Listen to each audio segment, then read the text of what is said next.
Hey, I'm Missy Park, and I'm the founder of Titlenine. You want to know what it's like selling this pair of pants after the latest round of tariffs? Well, come on.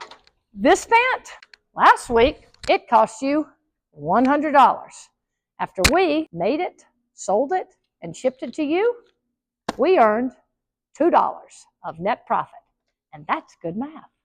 Today, that $2 in earned profit after the tariffs, gone. Instead, we get $20 in additional tariffs. You get the same pair of pants. Good pants. That's bad math. Now, bad math tends to come from the folks in Washington and the guys on Wall Street. Ouch, another tariff.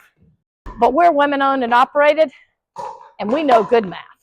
Right now, we really don't know if the prices are going to go up.